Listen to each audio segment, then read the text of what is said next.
Hello guys, history की इस नई सीरीज़ में स्टार एके में आप सभी का स्वागत है। आज हम जैसे हमारा फर्स्ट डे है, आज हम इतिहास शुरू कर रहे हैं। तो इतिहास में सबसे पहले हम शुरू करेंगे कि इतिहास के सोर्सेज, स्रोत क्या हैं, है ना। किन चीज़ों से हम इतिहास के बारे में जान सकते हैं। इतिहास को पढ़ने से पहले समझना ज़रूरी है। तो आज हम स्टार्ट कर रहे हैं प्राचीन इतिहास के स्रोत, प्राचीन भारतीय इतिहास के स्रोत। तो प्राचीन भारतीय इतिहास के स्रोत में जो मुख्य रूप से इसके स्रोत होते हैं वो 3 प्रकार के होते हैं। प्राचीन भारतीय इतिहास के मुख्य रूप से कितने स्रोत होते हैं? तो 3 प्रकार के स्रोत होते हैं।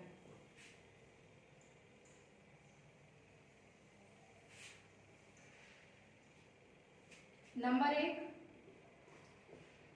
साहित्यिक स्रोत, नंबर 2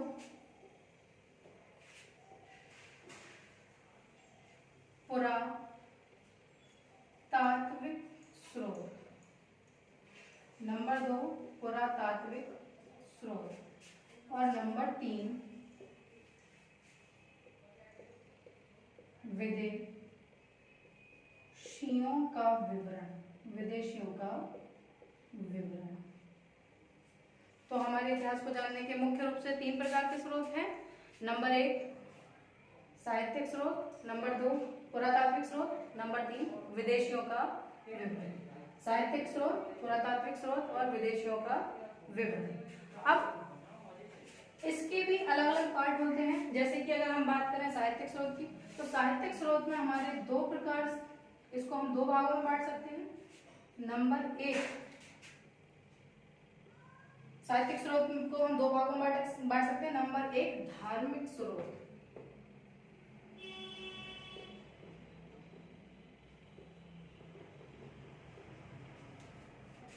और नंबर 2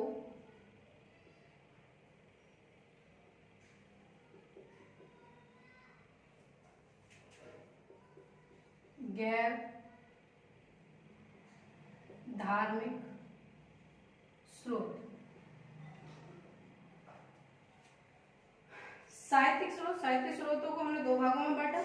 साहित्यिक स्रोतों को हमने 2 भागों में बांटा, धार्मिक स्रोत और गैर धार्मिक स्रोत, धार्मिक स्रोत और गैर धार्मिक स्रोत। अब जैसे धार्मिक स्रोतों को भी हम 2 भागों में बांट सकते हैं। धार्मिक स्रोतों को 2 भागों में बांटा जा सकता है, जैसे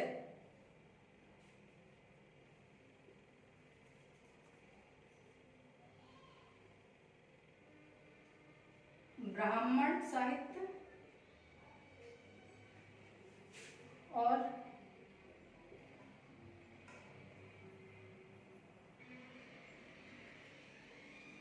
ब्रह्मोत्तर साहित्य।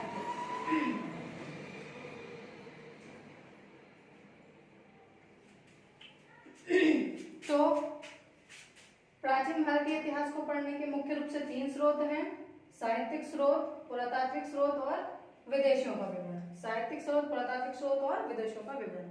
अब साहित्यिक स्रोत में अगर हम आते हैं, तो साहित्यिक स्रोत में हमारे 2 प्रकार के, मुख्य रूप से 2 प्रकार के स्रोत होते हैं: धार्मिक स्रोत और गैर धार्मिक स्रोत। धार्मिक स्रोत और गैर धार्मिक स्रोत। धार्मिक स्रोतों को भी हम पुनः 2 भागों में बांट सकते हैं। जैसे कि आपके पहला होता है ब्राह्मण साहित्य और दूसरा होता है ब्रह्मोत्तर साहित्य। ब्राह्मण साहित्य और ब्रह्मोत्तर साहित्य।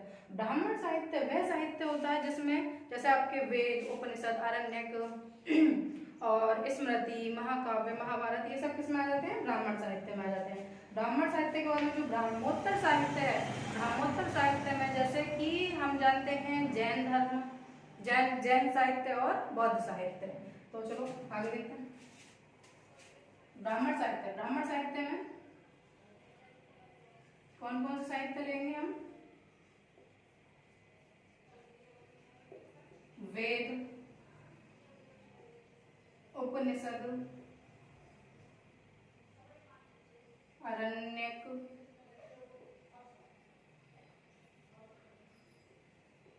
महाकाव्य।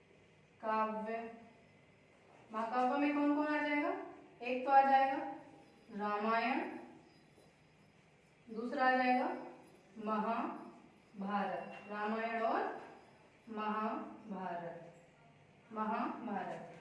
वेद, जैसे कि हम जानते हैं वेदों के 4 होते हैं उपवेद और एक होते हैं इनके वेदांग। वेदांग हमें वेदों को जानने में मदद करते हैं और वेदों के जो उपवेद होते हैं वो 4 होते हैं। तो वेद कितने होते हैं हमारे? 4 होते हैं और 4 ही इनके क्या होते हैं? उपवेद। 4 ही क्या होते हैं इनके? उपवेद होते हैं। ठीक है, चलो अभी हमें इसके बारे में नहीं पढ़ना, पहले हम सिर्फ सोर्सेज देखना है, तो सिर्फ सोर्सेज आदि। ब्राह्मोत्तर साहित्य में जैसे मैंने अभी आपको बताया कौन कौन से साहित्य होंगे। एक होगा जैन साहित्य और एक होगा बौद्ध साहित्य। एक होगा जैन साहित्य और एक होगा बौद्ध साहित्य। गर्मी ज्यादा है। जैन साहित्य और बौद्ध साहित्य ये काय में आ जाएंगे? ब्राह्मोत्तर साहित्य। ठीक है, अच्छा तो आगे एक बार फिर से रिवाइज कर लें। साहित्यिक कितने स्रोत है हमारे मुख्य रूप से? 3। साहित्यिक स्रोत, पुरातात्विक स्रोत और विदेशियों का विवरण। साहित्यिक स्रोत, पुरातात्विक स्रोत और विदेशियों का विवरण। साहित्यिक स्रोत में 2 प्रकार के होते हैं, धार्मिक स्रोत और गैर धार्मिक स्रोत। धार्मिक स्रोत पे बात करें पहले हम, तो धार्मिक स्रोत भी 2 प्रकार के होते हैं, ब्राह्मण साहित्य और ब्रह्मोत्तर साहित्य। ब्राह्मण साहित्य जो ब्राह्मणों द्वारा रचे गए हैं, ब्राह्मण साहित्य, और ब्रह्मोत्तर साहित्य जो ब्राह्मणों के बाद रचे गए हैं, ब्रह्मोत्तर साहित्य, है ना। तो ब्राह्मण साहित्य में जैसे आपके आ जाते हैं वेद, उपनिषद, आरण्यक, महाकाव्य। महाकाव्य में आपका रामायण और महाभारत। महाकाव्य में आपका रामायण और महाभारत आ जाता है। ब्रह्मोत्तर साहित्य का मतलब ब्राह्मण वैदिक काल के बाद रचे गए ग्रंथ, जैसे कि आपका जैन साहित्य हो जाएगा और बौद्ध साहित्य। जैन साहित्य को हम कहते हैं आगम। जैन साहित्य को हम क्या क्या बोल देते हैं? आगम बोल देते हैं। यहाँ तक की बात क्लियर है? अच्छा ठीक है, चलो आगे बात करते हैं।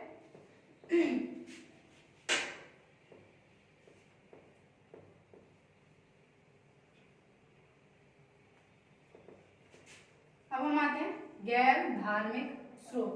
गैर धार्मिक स्रोत में जैसे आपके गैर धार्मिक स्रोत में आ जाएंगे जीवनी, है ना, जीवनियां आ जाएंगी। और जैसे कि गैर धार्मिक अर्थशास्त्र,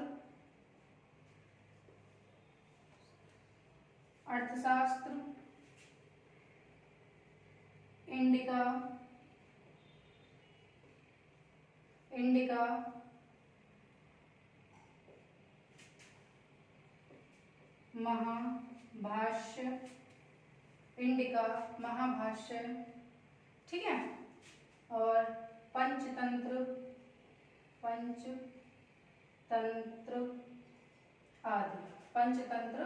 आदि। ये सब किसमें आ जाएंगे? गैर धार्मिक स्रोतों में आ जाएंगे। ठीक है, जैसे अर्थशास्त्र के बारे में हम सभी जानते हैं।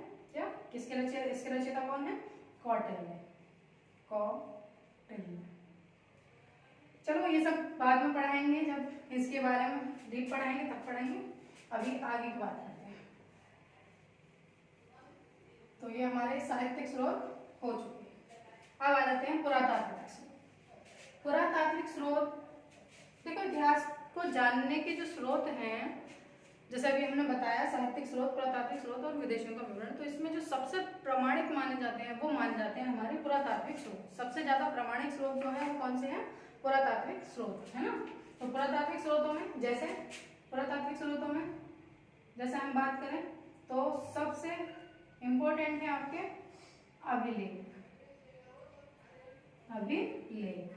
दूसरे आ जाते हैं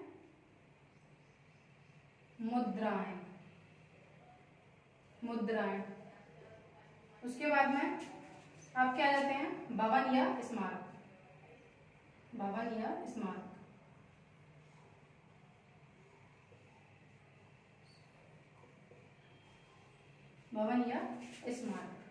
लास्ट हम ले लेते हैं अवशेष।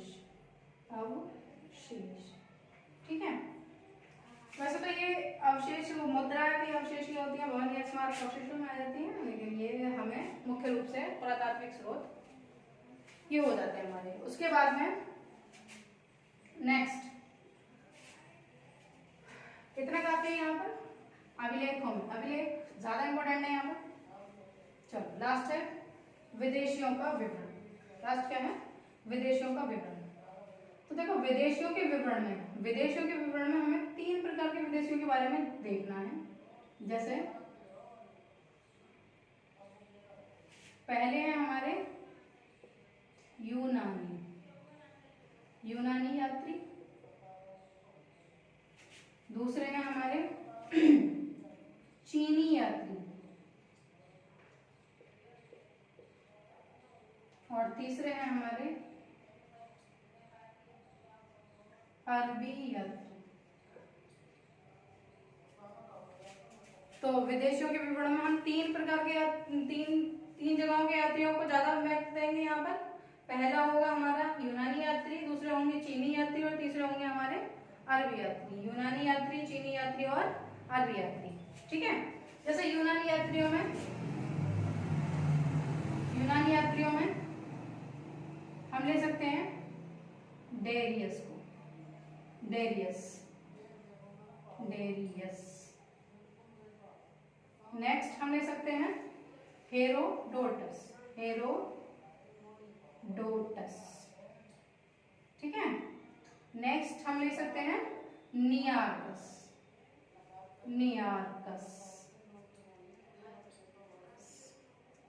ठीक। अब बात करते हैं चीनी यात्री की। तो चीनी यात्रियों में भी जो मुख्य रूप से हैं वो है, पहला आपका आ जाएगा फाहियान। पहला आ जाएगा आपका फाहियान, दूसरा आ जाएगा हुएनसांग,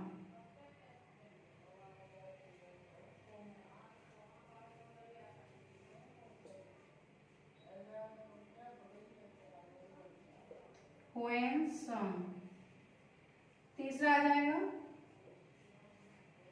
सुंगयुन,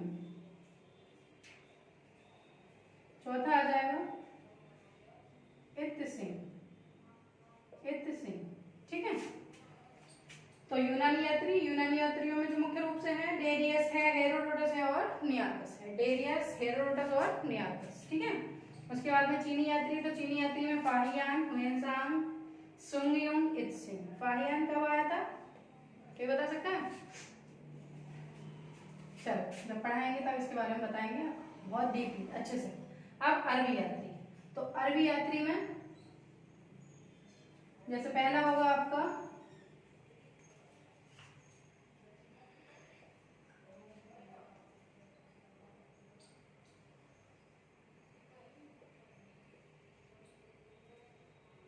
अल-बरूनी, अल-मसूदी,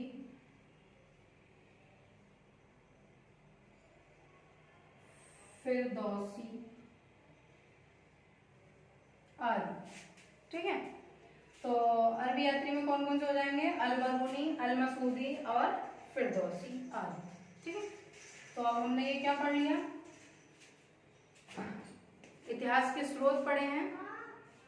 और इतिहास के स्रोत में चलो एक बार हल्का सा रिवाइज कर लेते हैं। तो मैंने अभी तुम्हें क्या बताया था कि इतिहास के स्रोत 3 प्रकार के थे। 3 प्रकार के में कौन कौन से थे? साहित्यिक स्रोत और पुरातात्विक स्रोत और विदेशियों का विवरण। साहित्यिक स्रोत और पुरातात्विक स्रोत और विदेशियों का विवरण। अब साहित्यिक स्रोत में भी हमारे कितने थे? 2 प्रकार के थे। कौन कौन से थे? एक तो था हमारा साहित्यिक स्रोत में 2 प्रकार के थे, धार्मिक स्रोत और गैर धार्मिक स्रोत। गैर धार्मिक स्रोत तो एक ही था, लेकिन धार्मिक स्रोत भी 2 प्रकार के थे। 2 प्रकार में कौन कौन से थे? 2 प्रकार में थे हमारे ब्राह्मण साहित्य और ब्रह्मोत्तर साहित्य। ठीक है। तो बस आज के लिए इतना काफी है, बाकी बात कल करेंगे। और अगर वीडियो में कोई कमी हो तो प्लीज कमेंट करके बता दीजिएगा। धन्यवाद।